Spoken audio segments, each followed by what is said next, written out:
Hello everyone! Today I'm going to read you Fiery Night, A Boy, His Goat, and the Great Chicago Fire, written by Sally M. Walker, illustrated by Kayla Herron. Let me turn the camera around so you can see.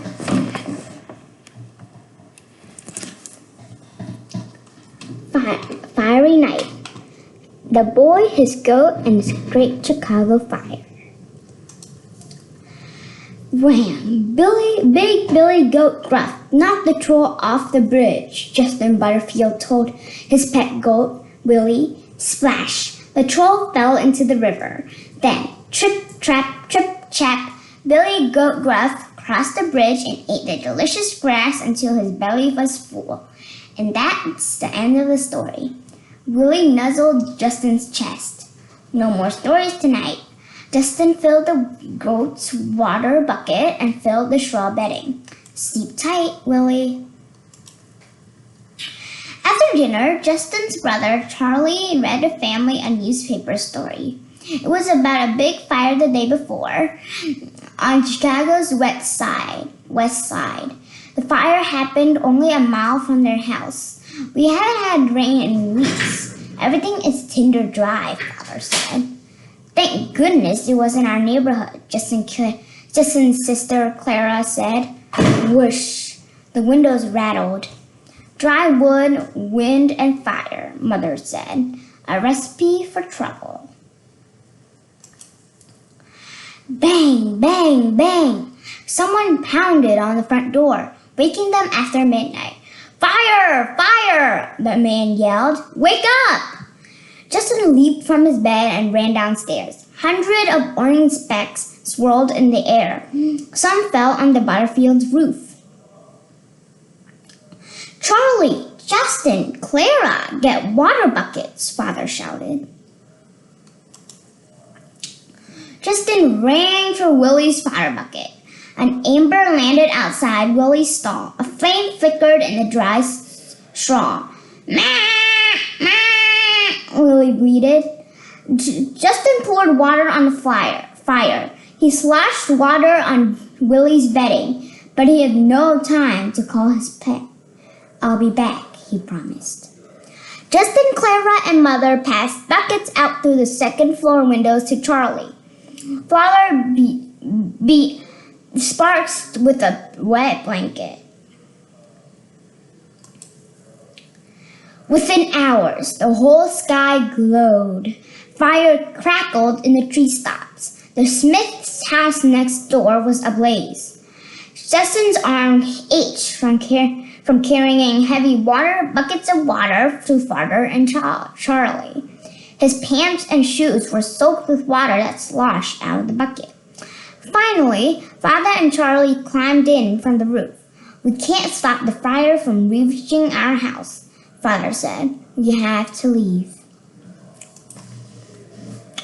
Mother and Clara quickly packed 2 trunks with their belongings, clothes, grandma's silver, and family photographs. Charlie loaded them in a wheelbarrow. I have to get Willie, Justin said. There's no time, Father replied. I won't leave without him, Justin insisted, and he ran for the shed. Where should we go? Mother asked. Along Illinois Street toward the lake, Father said. Get out of the way! A man yelled as Justin led Willie toward the crowded street. Justin, stay on the sidewalk. It's safer, Mother said. Justin stepped on the sidewalk, tugging Willie's rope. Willie had never walked on a wooden sidewalk before. His eyes were wide with fear. Instead of following Justin, Willie scooted backward, pulling Justin with him. No matter how hard Justin pulled, Willie pulled harder. Ooh. Turn him loose, Justin, Father ordered. No, he's scared. Wait a minute, Justin pleaded. He whispered in the goat's ear. I'm scared too, Willie. But together, we can be brave. With Justin's arm around his neck, Willie climbed onto the sidewalk. Father nodded. Everyone stay together and head for the lake. Trees in the old skating park were already on fire. Burning planks in the Pedro lumberyard blocked the Butterfield's route to the lake. Head up Pine Tree toward the new water tower. We can get to the lake from there, Father yelled. As they hurried along Pine Street, they passed burning houses and fences. Even a mattress in a nearby wagon has caught fire. Thick smoke filled the air, stinging Justin's eye. His lungs ache. We must go faster. Father said. Leave the wheelbarrow. But all our things, my mother's silver, Mother protested. Our lives are more important, Father replied. Tears filled Mother's eyes, but she didn't argue. They left the wheelbarrow and hurried on. A small boy hurrying to keep up with his family crashed into Willie. The boy's basket popped open, and a little dog jumped out. It ran into the tree. Buster! Cried the boy.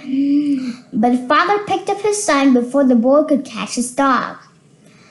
Within minutes, the crowd swept them out of sight. The dog disappeared into the other direction. Justin hugged Willie closer to his side. Come on, Justin, Charlie shouted. At daybreak, the Butterfields and many others huddled together on Lake Michigan's shore. Justin held Willie close. Blowing sand stung Justin's cheeks. He held his hand over Willie's eyes to protect him. Suddenly, the wind whipped a piece of burning cloth onto the air. It flew across the beach and wrapped itself across Willie's back. Justin smelled burning hair. He had to save Willie. He had to get him into the water. He pulled hard on Willie's rope. Willie dug in his heels and pulled the other direction. But Justin was determined. He pulled and pulled and pulled and pulled until he dragged Willie into the lake. Justin splashed Willie's smoldering hair into the cloth and the goat was soaking wet. When Justin removed the cloth, Willie's hair was singed and his skin was pink, but there were no blisters. You're all right, Willie. You're all right. Even though his teeth chattered, Justin stayed at the water's edge and stroked and calmed his pet.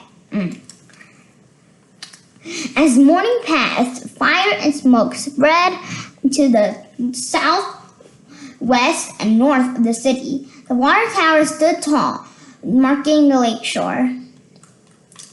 By noon, thousands of people crowded the beach. Boxes, trunks, and mattresses littered the sand. Justin hugged Willie closer when a man drove the wagon right past them, right into the lake. Toward evening, the Butterfields made their way north, to the very end of the beach. They saw their neighbor, Mr. Tree, and his wife driving a wagon. Come with us, called Mr. Tree. We're heading west, across the river. The prior didn't spread there. We know a place where you can stay. He added, just in time to go to the wagon and climb in. Thank you, sir, but Willie feels safer when I'm beside him, Justin replied. I'll walk with him.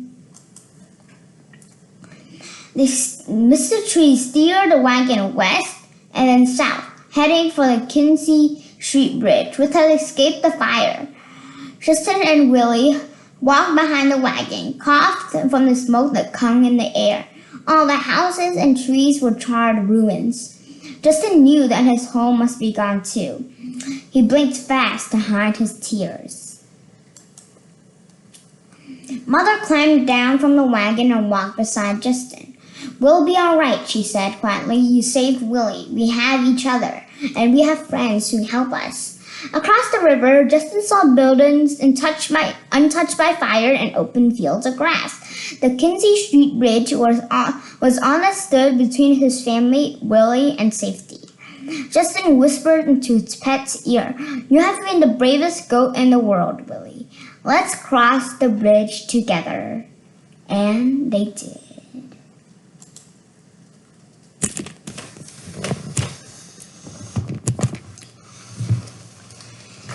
And that is the book Fiery Night, A Boy, His Goat, and the Great Chicago Fire.